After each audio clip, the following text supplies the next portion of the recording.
The biggest battle we will ever have to face is the battle between you and you. It's the battle of taking your mind to that limit and then breaking through. On the Mindful Experiment podcast, we will share concepts, universal laws, and interviewing individuals who have done just that, who have gone through the dark times and through those moments allowed their light to shine bright. I'm your host, Dr. Vic Manzo, and I want to thank you for listening to the podcast and taking this journey with me as we discover different avenues to break through those limits, expand your reality, and evolve into the person you desire to be.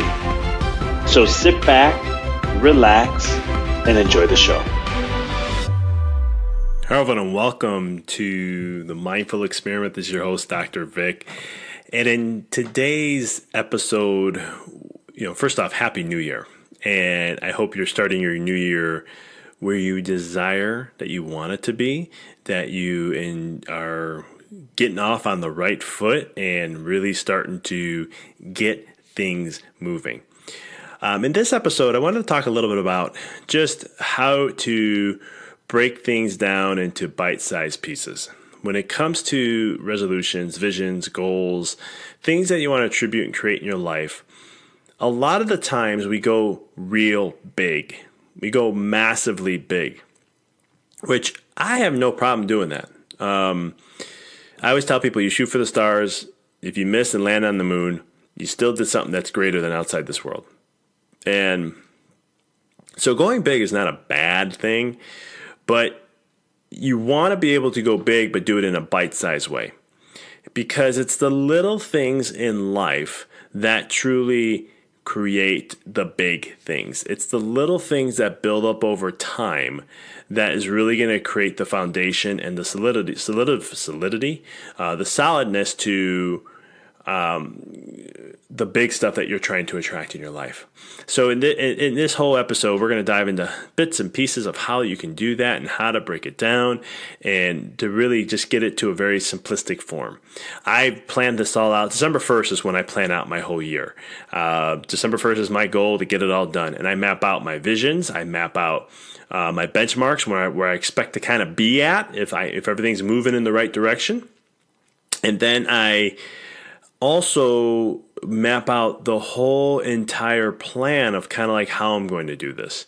How am I going to work with my physical health? And here's the things that I'm going to do. Here's the things that I did last year. Here's what I'm going to do continuing on. And then I'm going to challenge myself to go further. How am I going to keep my mental state to be where it needs to? I'm going to look at it, work with it. What did I do last year? How am I going to add to it and continue moving forward? What did I do in my relationship? What did I do for my business, my career, and so much more? And so I map all these things out. Only reason why is because then when it comes to January 1, I just have to execute.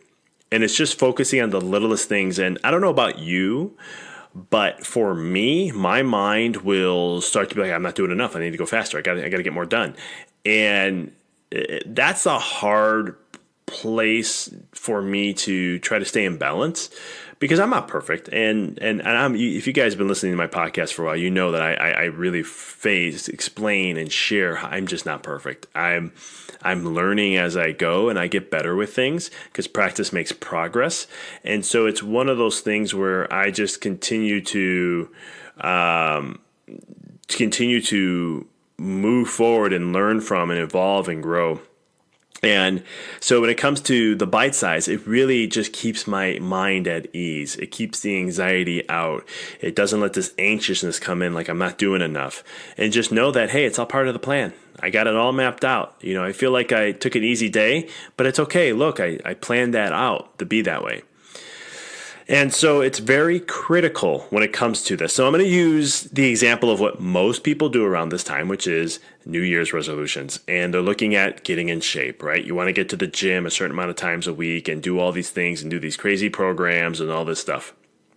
And if this is you, don't take offense to this. It's just a lot of people do this. But here's what happens is you're going from doing nothing to working out 3 to 5 days a week.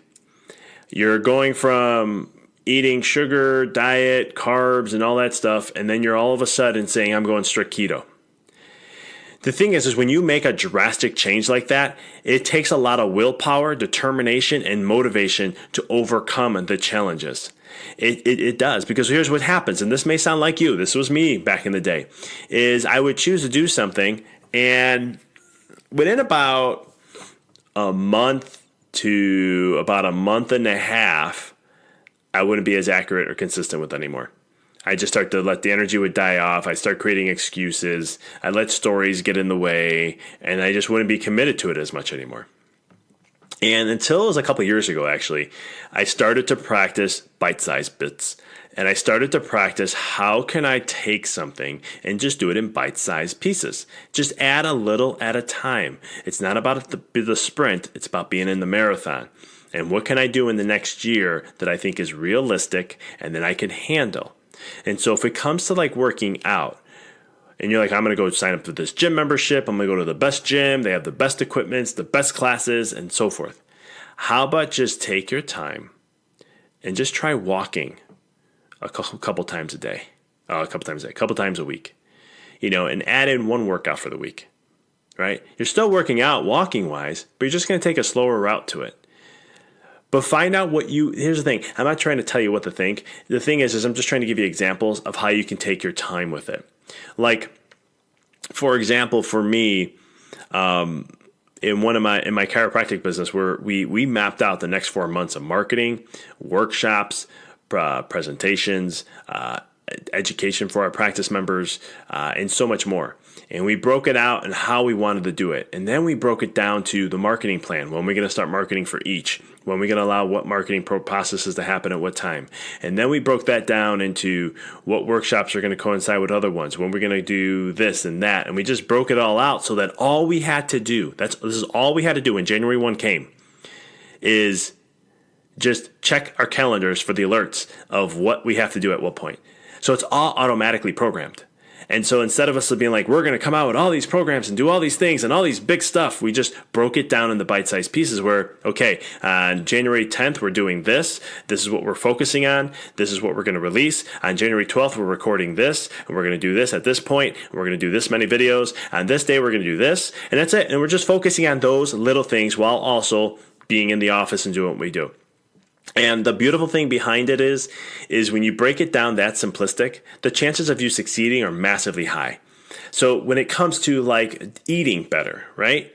And you want to go into, you've heard ketogenic diet or fasting or high fat, low carb, or you want to go vegan or whatever it may be, and you've never done this before, break it down into bite size. What are the small little victories? How about if you did keto for a day, celebrate that. Be happy that you did it for a day. If you did 2 days in a row, okay, be happy that you did it for 2 days in a row. And try to keep your victories small instead of saying, no, I do keto now and that's it. It's a lot of pressure on you. But if you go back to the smaller bits and pieces and focus there, it makes it so much easier. It's just like in 2018, I had set for all these visions I want to do for 2018. All of them hit. I had a course correct on some of them, but we still hit our goals. It just wasn't, the original one. But we knew we were in a different process when it came to my life and business and career and all that. But what was cool is I did it in such small bite-sized pieces that the victories that I focused on was taking care of me every day. That as long as I took care of me and did the work that I said I was going to do every day, I knew I'd get those results. Now, there was times I felt like that I was not doing enough. And maybe that's just my ego. Maybe that's my old conditioning as being a kid and having parents or a father who was like, I can never do enough. And so it was always, I had to continue doing something. And not that that's a negative thing, because it has built a lot of good qualities into me also. And there's always a silver lining in every cloud. But what it did though is that, I have to really work hard at knowing that I'm not putting myself in overdrive and not making myself think that I'm doing so much, but then yet I don't think I'm doing much at all. And so it's one of those things where when I have this mapped out and I can look at the whole map for the year and I can see where we're at and where I said I approximately would like to be at around this time, it kind of takes a peace of mind for me and it just makes it easier. And then I'm not so stressed out. I'm not as anxious. I'm actually a lot calmer. And it makes my life so much easier. So I'm sharing this not to impress you, but to express to you how important it is to do things in bite size. and do whatever is reasonable. So like today, you wake up, all right, I'm going to go walk for 5-10 minutes, even if it's just 5 minutes, even if it's just 1 minute, and you don't work out before, do that. If it's getting into eating right, focus on, wow, you know what? I normally consume X amount of sugar a day, or I like these things that I eat every day. You know what? I didn't eat one today, or I had half of what I normally do. Celebrate it. You have to do this. And here's why. Here's the science that I wanted to get into. Is that you treat everything you do, everything you say, everything you feel, every emotion that comes through, your brain is taking this in. Now, your brain doesn't judge what's good or bad. It doesn't do any of that. It just takes in and you're programming it. And so with that, if you are so used to not doing movements, if you're so used to not doing something, your brain loves comfort. Your brain's going to stay to something that is comfortable. It's not going to want to make a change because if it feels any type of pain, its goal is to keep you away from pain, avoid your fears, and just stay alive as much as you possibly can. That's pretty much what the brain and the ego is all about. It's not a bad system because we wouldn't be here today if it wasn't for it. But you want to work with this system and slowly guide it into learning something new. And that's why bits and pieces at a small level, and however minute you have to do it, I can't tell you what to think, but I'm telling you how. And you just have to figure out what's going to work for you. And here's the thing, if you create a new program, do something new, whatever it is, it could be, you can apply this to anything. If you're not hitting the mark, you keep missing or failing at what you consistency, being consistent with it, that just means you're not taking it in smaller bits. And so this is a great way for you to slow down, take a moment, and say, okay, I got to go smaller. What's more realistic? And then keep your other ego out of the way of saying, oh, that's weak or that's that. That's your conditioning, the subconscious. And those are those subconscious messages you're telling yourself. And you just have to keep that out of the way and just say, my vision's a year.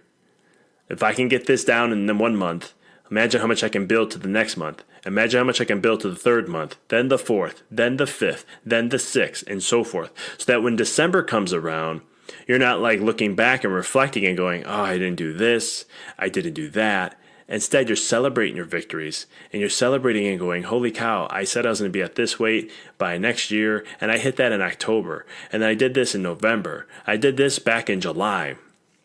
It's because consistency is king, queen.